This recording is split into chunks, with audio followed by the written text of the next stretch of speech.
वालेकुम स्टूडेंट्स। आज हम बात करेंगे हमारे चैप्टर नंबर 11 है जिसका नाम है पिक्टोरियल रिप्रेजेंटेशंस ऑफ डेटा।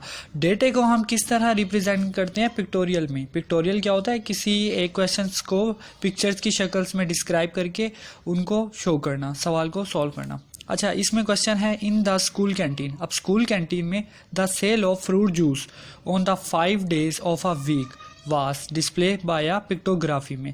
अब वो कह रहा है कि हमारे पास 5 days के अंदर हमारे पास कितने फ्रूट जूस सेल हुए हैं, इसको आप पिक्टोग्राफी से सोल्व करें। पिक्टोग्राफी आपको बनी हुई है, यहाँ पर आप देख सकते हैं। इसमें तो आपको मंडे में दी गई हैं बोटल्स, ट्यूसडे को दी गई हैं बोटल्स और वेडनेसडे को दी गई हैं, इसी तरह थर्सडे और फ्राइडे को आप लोगों को दी गई हैं। इसके बाद हम बात करते हैं कि इसने इस चीज़ को क्या बोला है कि 1 बोतल रिप्रेजेंट कर रही है 10 बोटल्स को सोल्ड। मतलब कि एक जो हमारे पास ये बोतल है ये इक्वल है 10 बोटल्स के। तो इसी तरह ही हम बात करेंगे अब इसकी टेंस में। अब क्वेश्चंस पे आते हैं। हमारे पास क्वेश्चन यहाँ मौजूद है। Now answer the following questions. अब इन क्वेश्चन से हमने आंसर देने हैं।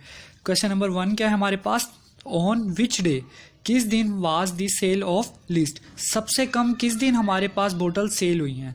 तो हम देखते हैं कि हमारे पास सबसे कम किस दिन हुई हैं। तो आप यहाँ देख सकते हैं सबसे कम हमारे पास वैसे ही हमें नज़र आ रहा है कि वेडनेसडे को सबसे कम हुई है। अब यहाँ पर बताया भी है कि इसे टेंस में देखना है, तो टेंस में देखेंगे 10, 20, 30। ठीक है, ये हमारे पास कितनी बोतल्स हो गई, 30 बोतल्स हमारे पास लिस्ट। डे कौन सा है, वेडनेसडे का। तो आप यहाँ लिख देंगे डे की बात की है तो वेडनेसडे आपने लिख दिया। उसी तरह ही on which day was the sale the greatest, और सबसे ज़्यादा किस दिन हमारे पास सेल हुई हैं। तो इस दिन आप सबसे ज़्यादा हमारे पास जो सेल हुई हैं वो है फ्राइडे, क्योंकि आप काउंट करें मंडे और फ्राइडे को तो हमारे पास कितनी है यहाँ पर 10, 20, 30, 40, 50, 60, 70, 80। ये 80 हमारे पास है। तो ये डे कौन सा है हमारे पास, फ्राइडे। तो आप यहाँ पर फ्राइडे लिख देंगे क्योंकि डे का इसने पूछा है हमारे पास। अब वो कहता है how many bottles were sold on Thursday. Thursday को हमारे पास कितनी बोटल्स सेल हुई हैं। तो आप यहाँ पर कर दोगे थर्सडे को 10, 20, 30, 40, 50, 60। तो आप यहाँ पर 60 लिख देंगे। उसके बाद इन ऑल में how much bottles were sold during this week, इस पूरे वीक में आप लोगों की कितनी बोटल सोल्ड हुई हैं। तो आप उसी तरह इन टेंस में करके तमाम को काउंट करेंगे। 10, 20, 30, 40, 50, 15 हो गई यहाँ पर, 60, 50, 60, 70। तो ये 70 बोटल्स हमारे पास मौजूद हैं। यहाँ पर आपने ये 70 दे दिया। उसके बाद 80, 90, 100 हो गए। उसी तरह सारी इसी तरह टेंस के डिजिट्स में काउंट करके हमारे पास जितनी स्ट्रेंथ है आप उसकी स्ट्रेंथ को यहाँ पर लिख देंगे कि कितनी बोटल्स हमारे पास सोल्ड हुई हैं। ये क्वेश्चन नंबर 1 हमारा कंप्लीट। अब नेक्स्ट क्वेश्चन की तरफ चलते हैं। अब बात करते हैं क्वेश्चन नंबर 2 की, जिसमें हमने बताना है कॉलम ग्राफ बार ग्राफ के बारे में। Column graph is another form है ऑफ रिप्रेजेंटिंग डेटा की। अब डेटा को रिप्रेजेंट किस फॉर्म में करना है हमने, कॉलम ग्राफ में। तो हमारे पास पहली चीज हमें ये दी गई है, एक ग्राफ बना के दिया गया है। इसमें हमारे पास मार्क्स शो हो रहे हैं। The following column graph show marks obtain by Fahad in 6 subject में। अब फहद ने जितने 6 सब्जेक्ट्स में मार्क्स लिए हैं वो यहाँ पर हमारे पास कॉलम ग्राफ की शेप में मौजूद है। ठीक है, ये कॉलम्स लाइंस हैं मौजूद हैं हमारे पास, और इस फॉर्म में जो होती हैं वर्टिकल लाइन होती है और इस फॉर्म में जो होती हैं ये कॉलम लाइंस होती हैं हमारे पास। अब टोटल मार्क्स दे दिए हैं। उर्दू में इसने कितने मार्क्स लिए हैं, इंग्लिश में कितने लिए हैं, मैथ्स में कितने लिए हैं, हिस्ट्री में, साइंस, उसी तरह ही हमारे पास एजुकेशन में कितने लिए उसने। अब क्वेश्चन हमें यहाँ पर मौजूद हैं। इन क्वेश्चन में हम देखते हैं in which subject did Fahad get maximum marks. अब आप बार ग्राफ से देख सकते हैं कि सबसे ज़्यादा मार्क्स फहद ने किस सब्जेक्ट में लिए हैं। तो यहाँ पर आप देख सकते हैं सबसे ज़्यादा, यहाँ मैं पेंसिल भी रख के आप लोगों को बता रहा हूँ कि यहाँ पर हमारे पास मैथ में सबसे ज़्यादा मार्क्स लिए हैं, क्योंकि मैथ का ग्राफ बाकी ग्राफ से ज़्यादा है। ये हो गया हमारे पास 90। तो 90 मार्क्स हमारे पास किस में लिए हैं, मैथ्स में। सबसे ज़्यादा मार्क्स मैथ में हमारे पास काउंट हुआ। इन विच सब्जेक्ट में did Fahad get minimum marks, और सबसे कम मार्क्स किस में लिए हैं आप ये देख सकते हैं। सबसे कम मैं जहाँ पर साइन रख रहा हूँ ये पर हिस्ट्री में सबसे कम मार्क्स लिए हैं, क्योंकि इसका ग्राफ बाकी ग्राफ्स की निस्बत सबसे लोएस्ट है। तो ये हिस्ट्री यहाँ पर आ जाएगा। उसके बाद आ जाता है इन विच 2 सब्जेक्ट में did he get equal marks. अब वो कह रहा है कौन से ऐसे 2 सब्जेक्ट हैं जिसमें उसने इक्वल मार्क्स लिए हैं।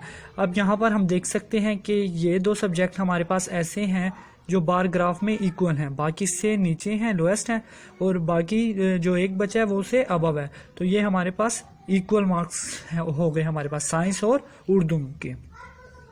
अच्छा, how many marks did he get in all में, और तमाम में उसने टोटल कितने मार्क्स लिए हैं हमारे पास, आप काउंट कर सकते हैं। मैथ में 90 लिए हैं, और हमारे पास उर्दू में 80 लिए हैं, उसी तरह ही साइंस में 80 लिए हैं, और क्या कहते हैं इंग्लिश में 70 लिए हैं, हिस्ट्री में आप निकाल लेंगे, एजुकेशन में निकाल लेंगे। इन सब को आप जैसे यहाँ पर मौजूद हैं हमारे पास, इन टोटल मार्क्स को उसी तरह ऑब्टेन करके आप काउंट करेंगे। 80, 70, 90, 55, 80, 75 सबको काउंट करके 450 हमारे पास मार्क्स आ जाएंगे। तो ये तमाम क्वेश्चंस के आंसर हो जाएंगे हमारे पास, और ये क्वेश्चन हमारा यूं सॉल्व हो जाएगा। नंबर 3 की बात करते हैं। क्वेश्चन नंबर 3 में हमारे पास एक लाइन ग्राफ दिया गया, लाइन ग्राफ में जिसमें हमने हाइट बतानी है। क्वेश्चंस क्या है हमारे पास, सनाज हाइट, सना की height, Sana's family has kept track of her height. अच्छा जी, below in a line graph showing how her height has changed as she aged, use the graph to answer the questions. अब हमारे पास सनाज की height बता दी गई है हमें, बर्थ से लेकर 10 ईयर्स आगे हमारे पास 8 ईयर्स और आगे 10 ईयर्स हमारे पास जा रहा है। तो क्वेश्चंस हमारे पास यहाँ पर मौजूद हैं, तो मैं इस लाइन ग्राफ से आपको तमाम क्वेश्चन को सॉल्व करने का तरीका बताऊंगा। हाउ टाल was Sana when she was 8 years old, जब सना 8 साल की थी तो कितना उसका कद था। तो हमने बताना एज हमारे पास जो लिखी है वो एक्स एक्सिस में है, और हमारे पास हाइट इन इंचेस में जो लिखी है वो है वाई एक्सिस में। तो हमारे पास अब हाउ टाल was Sana when she was 8 years old, जब वो 8 ईयर्स ओल्ड की थी।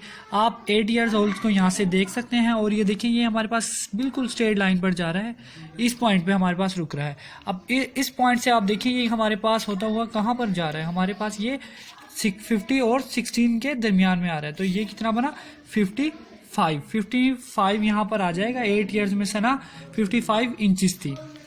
How much did Sana grow from the time she was born to 4 years old, और जब सना 4 ईयर्स ओल्ड हुई यानी 4 ईयर्स की हुई आफ्टर बर्थ के बाद, तो उसका हाइट कितनी थी इंचेस में हमें चेक करना है। ये इसी तरह ही लाइन को इस स्ट्रेट ले गए बिल्कुल। अब दूसरी साइड पे इंचेस दिया गया, उसको हम वहाँ पर लेके गए, तो ये 40 इंचेस हमारे पास यहाँ पर इसका जवाब आ जाएगा। अच्छा, how old was Sana when she was 40 inches टाल, जब वो 40 इंचेस टाल थी हुई तो उसकी हाइट कितनी हो गई हमारे पास, ईयर्स कितने होंगे इसमें ईयर्स बता देंगे हम। 40 इंचेस ये हमारे पास हाइट थी, ये जाते जाते हमारे पास यहाँ स्टॉप हुआ, इस पॉइंट से नीचे आए तो हमारे पास कितना हो गया 4 ईयर्स हमारे पास यहाँ पर आ जाएगा। अच्छा, how tall might Sana be when she is 10 years old, और जब सना 10 ईयर्स की हुई तो उसकी कितनी इंचेस में हाइट बनेगी। इसी तरह जैसे ये जो हमारे पास जा रहा है, तो जाहिर सी बात है हर पॉइंट पे हमारे पास ग्राफ ऊपर की तरफ जा रहा है, तो 10 ईयर्स यहाँ पर आएगा तो सना की भी हाइट इंक्रीज होगी, तो 65 इंचेस हमारा यहाँ पर आंसर आ जाएगा। लास्ट क्वेश्चन क्या आप पूछ रहे हैं वो, about how tall might Sana have been when she was 7 years old. अब वो 7 ईयर्स ओल्ड में सनाज की हमारे पास क्या थी, कितने इंच हाइट बढ़ी है। 7 ईयर्स हमारे पास 6 और 8 के हमेशा सेंटर में 7 ईयर्स आता है। तो इसी लाइन को हम स्ट्रेट करते जाएंगे, इस लाइन को स्ट्रेट करेंगे, इस पॉइंट पे हमने स्टॉप किया, इस पॉइंट से अब हम किधर जाएंगे, हॉरिजॉन्टल लाइंस की तरफ लेके जाएं, तो हमारे पास कितना बन रहा है ये 50 इंचेस। तो the right answer is 50 inches हमारा आंसर आ गया। तो ये क्वेश्चन तमाम इसी तरह सॉल्व होंगे, आप ट्राई करें घर में। Thank you very much.